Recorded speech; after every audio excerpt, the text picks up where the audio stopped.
What?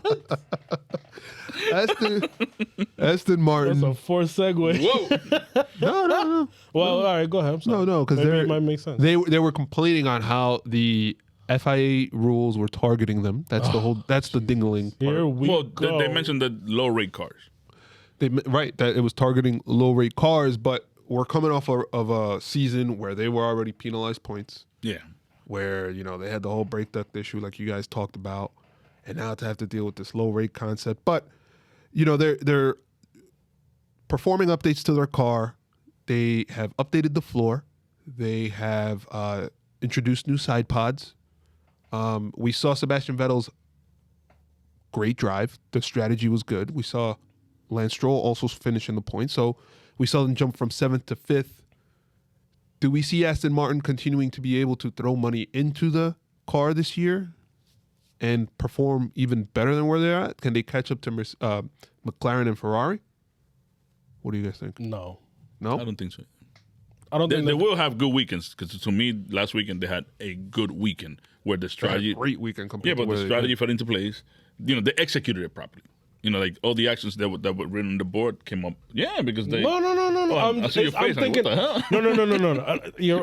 I can see that, but I'm just thinking. I think I might change my answer Okay. because there's But they're saying that they Yeah, can. go ahead. They're going to keep bringing up this to the car, so they're going to keep improving the car. But they're not bringing as many because they don't want to also forget about 2022. That was my point. So it's a tough year to keep developing like the way they're doing. With the money being also, You walked right into my point because excuse me, what happens is Watch where you're going, dude. that I might get shot. stop being a dingle. Oh no. Oh no. We keep forgetting that obviously this year's important. Mm-hmm. Obviously, you want to be able to get the most amount of points, finish higher in the constructors to collect money. But 2022 is next season, and 2022 brings a big rule change, and teams are struggling to when basically at what point do they stop developing this car and switch over to the development of the 2022 car? That's a tough job for the low rate cars. Yes. So- Well, it's a tough job, especially for a team that doesn't have the same resources like an Aston Martin. So They do have the resources. no, I mean have a ton of money. they have but there's also a cost cap. Yeah. So what I'm saying, but Bend it's the also, winds, but bend it's the also rules, but it's also the experience You're and bend the winds, bend the but rules. it's also because it's also the experience and how good of a team is. Obviously, you're gonna say that Mercedes is a better team than Aston Martin. So, and you're gonna say that Red Bull is a better team than Aston Martin because they just have the know-how, the experience, they know how to win.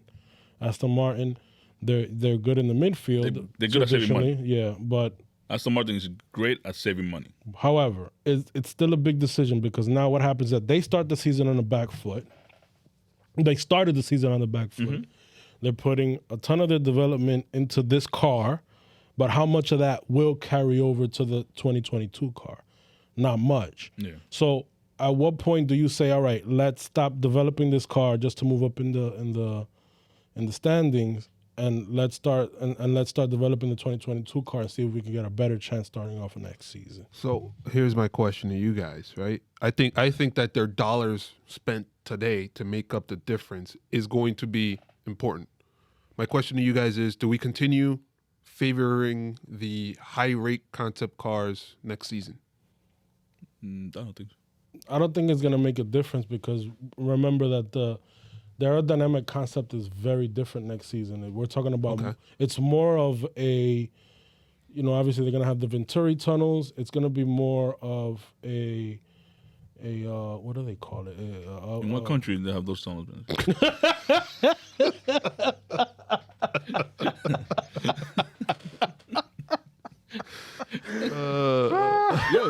Yo, I had what you think.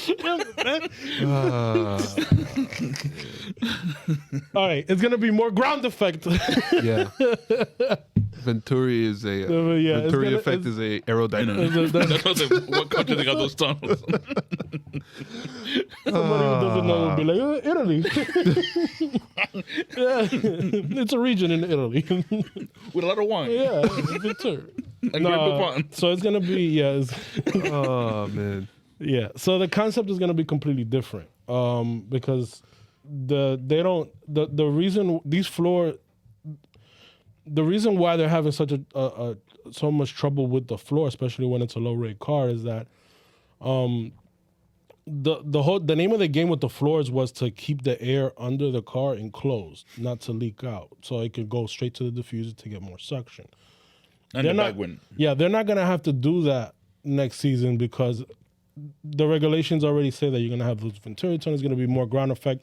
Most of the downforce on next year's car is going to be through the diffuser. So I don't. So think we see McLaren just making that big jump next year because they took a big leap this year when they came with the type of diffuser they brought. Yeah, but again, it's going to be a different concept. It's going to be different but concept. just meaning are they developing that well for next year that they're tricking it around so much. It's hard to really say. Oh, McLaren's going to be better than Mercedes. No, not saying to that respect. I'm saying they're going to be also keep escalating their improvements. I'm sure they will. Listen, every time you have a rule change, it's a toss up on who comes on top. The last rule change was in 2017 where they make the cars wider. It wasn't that much of. Obviously, there was a lot of changes, but Mercedes was still able to stay on top because the concept of the car wasn't that different. It's just wider, you figure it out. But this is a totally different concept.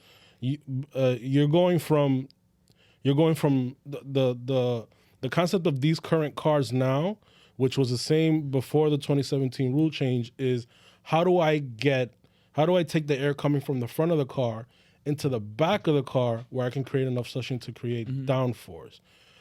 Next year is just going to be, the air's going, you're going to get most of your downforce through the bottom of the car. That's going to be standard. There's going to be other areas of development, but it's just a completely different car, the way it's going to race, because their goal is to get most of the air, most of the downforce under the car so they can be able to race closer. Mm-hmm. So the goal of the 2017 cars and the current car is how fast can you get around the track. Yeah. The goal of these new cars is going to be how close can we follow so we can get better racing. So you don't have these, crazy gaps between these cars. Because of Venturi tunnels and all that stuff. Yeah, in Italy. So in other words, Aston Martin should not put too much money into this year. Well, they still are though. I think they are because he wants to save face. And Stroll said that. Yeah, he wants to save face, but again, when do you put your pride aside and focus on the rules that are actually going to be in effect for the next few years instead of just this year? What was the last time you saw a billionaire put their pride aside? Yeah. Well, that'll be too. He did it last year in that video. He looked like because Darth Vader. is what we've mentioned before, man. I always look at McLaren and what they did when Zach Brown took over the reins there. At first, it was all boasting, "Oh no, it's gonna get better. It's gonna get better," and they're telling the media it's gonna get better. It's Honda. Their engine sucks. And then you take the Honda engine away, their aerodynamics sucks, and that's when they're like, all right, hold on. Let's set the expectations low, as far as like perception on the outside, but let's keep working to make sure that the team is improving. Same thing is happening with Ferrari. Ferrari has put their expectations low, and now everybody's celebrating, and you never used to see this before. Now everybody's celebrating a second place or a third place. Alonso mentioned this when Alonso was at Ferrari. When he used to get a second place, it seemed like it was a funeral because Ferrari was always expected to win. Now they're not expected to win. Why? Because the perception in the media is they're not going to win races anytime soon. So even if they place high in the midfield, it's a victory for them until the rule change comes about. Lawrence Stroll did not do that.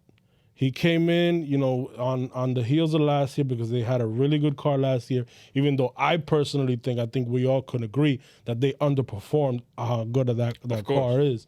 And all of a sudden you start this season with these high expectations with Lawrence Stroll, being like, yeah, we're going to be the best. We're going to be at the top. And all of a sudden you have one rule change and that rule change paralyzes you to the back of the midfield. And meanwhile, you have your big brother team, which is Mercedes, figuring it out, and they're still winning races. So, yeah, your team is not as good as you are making it out to be. Calm down, set the expectations low, and just and as Max says, do your talking on the track. Uh-oh. Okay. Race preview time. So, heading into the... Hey guys, this is Wellington from the Jump to Start Racing crew. Before we start, I want to make sure to tell you to destroy that like button and to make sure to hit subscribe to be up to date with our episodes and clips. Please make sure to follow us on Instagram and Twitter. Our handle on both platforms is @JumpTheStartF1. See you there.